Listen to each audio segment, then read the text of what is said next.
Conduct competency assessment, establishing the context and purpose of assessment.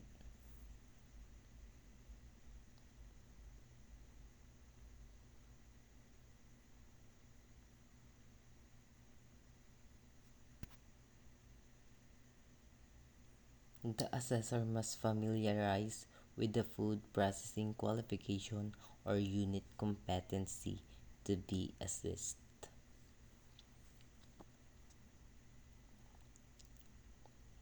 Ensure that the assessment site complies with the relevant occupational health and safety requirements. The assessor must ensure that tools and equipment and facilities are ready and available in the assessment site before the assessment starts. A checklist of tools and equipment and facility must be on hand to help the assessor the availability and completeness of the tools and equipment and facilities.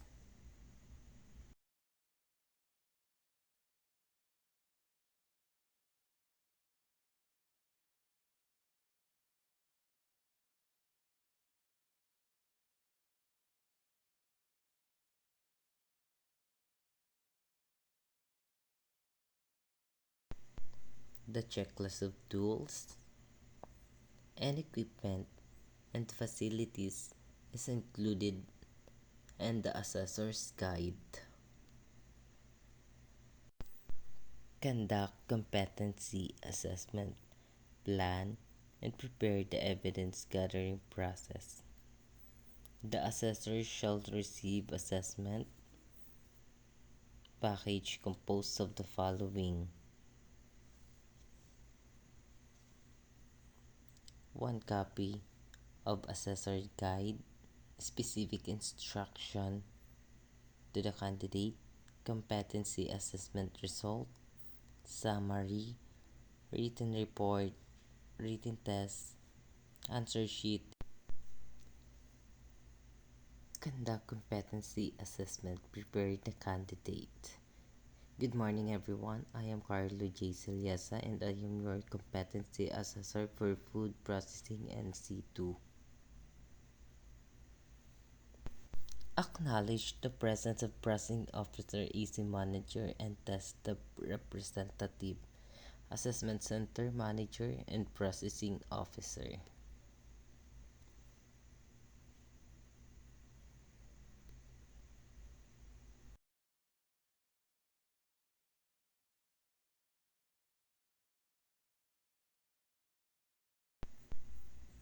And I would like to acknowledge the presence of Mr. JP Salcedo, our processing officer.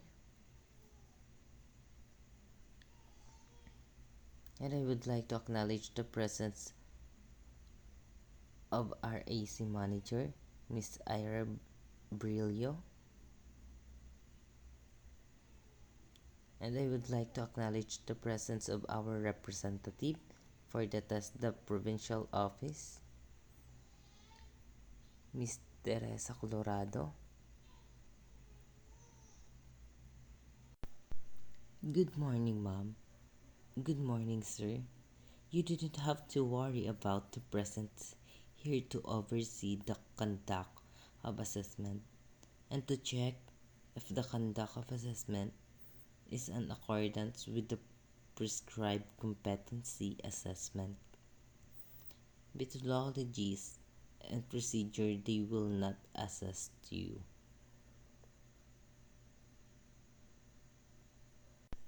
Good morning, sir. Good morning, ma'am. You didn't have to worry about the presence here to oversee the conduct of assessment and to check if the conduct assessment is accordance with the prescribed competency assessment methodologies and procedure. They will not assess you.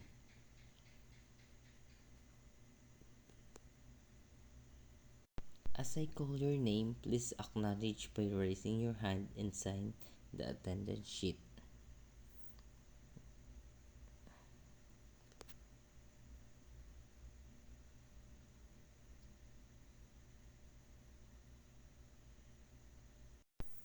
I have here with me your accomplished application form and self-assessment guide.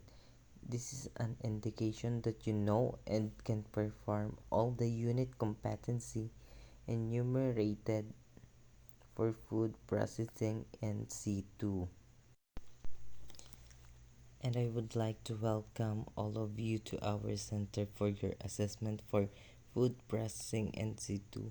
The purpose of food processing qualification in NC2 National Certificate Level 2 is to equip individuals with the necessary skills and knowledge to safety and effectively work in the food processing industry.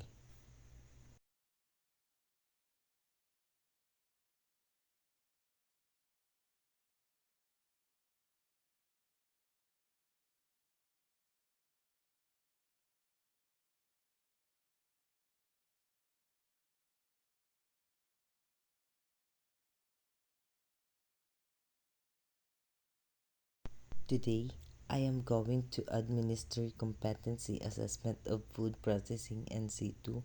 The qualification for food processing NC2 composed of basic, common, core, and competency. For our core competency, we have food process food by salting, curing, and smoking processed food by fermentation and pickling. Processed food by sugar concentration package, finished processed food products. The different tasks to be performed our food processing NC2 or processed food by salting, curing, and smoking processed food by fermentation and pickling, processed food by sugar concentration packaged fishes, processed food products. We will collect evidence to demonstrate oral and questioning and written tests to determine your knowledge and skill to the food processing NC2. The assessment method we will use will be written test, demonstration, and oral questioning. This assessment method can help to measure you underpinning knowledge and skill. For your personal needs, the laboratory located at the end of the hallway, and you can also take your meal at our canteen. Is it located in our lobby? However, during our assessment, you are not allowed the premises of the assessment center.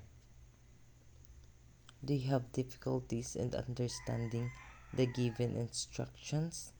Please don't hesitate to inform me because we are willing to translate for you also during the written examination. And if you have dilemma writing down your answer, don't be shy because we cannot set your answer verbal verbally. If you have concern, question, or other needs to you to clarify matter concerning the assessment, you may raise your hand because I am more willing to assess you. But once assessment is started, please refrain from asking questions because it's no longer allowed. And the same token, during the assessment, if you have physical or any for difficulties, do not hesitate to call my attention so we can address it immediately. In case do you have any question regarding the assessment result, you had the right to appeal. You can submit your appeal to the TESTA Provincial Office for the Assessment Center and assessor accredited. For the issuance of the national certificate, the AC manager shall inform you where you will claim your national certificate with the 5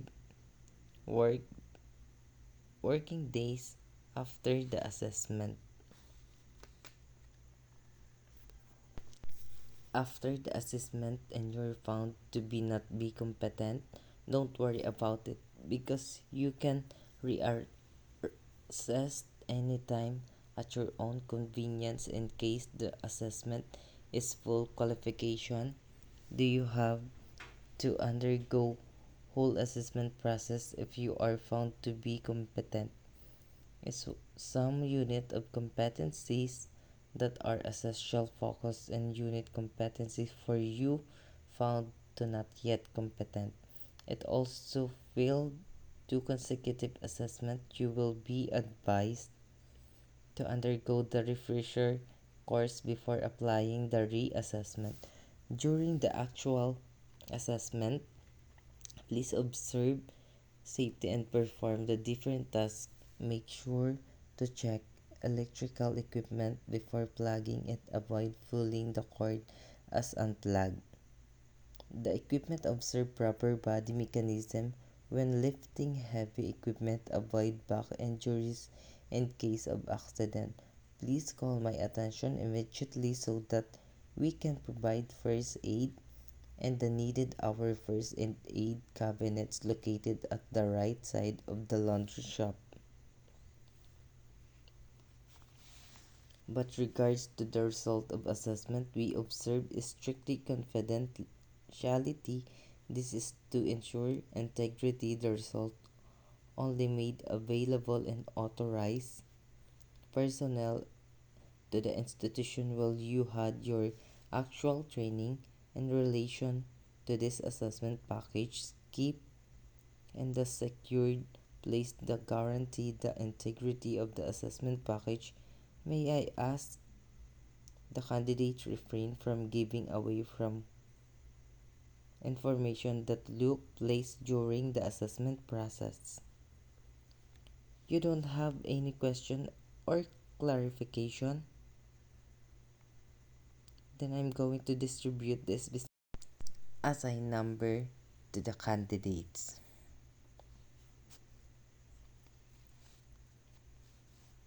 I will give your assign number, sir and mom, and mom.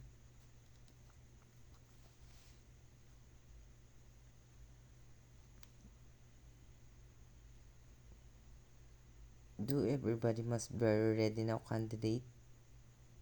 Number 1, you may please proceed the assessment area for the rest of the candidate. Please remain while I call by your number. Thank you. Please proceed, candidate number 1. This way.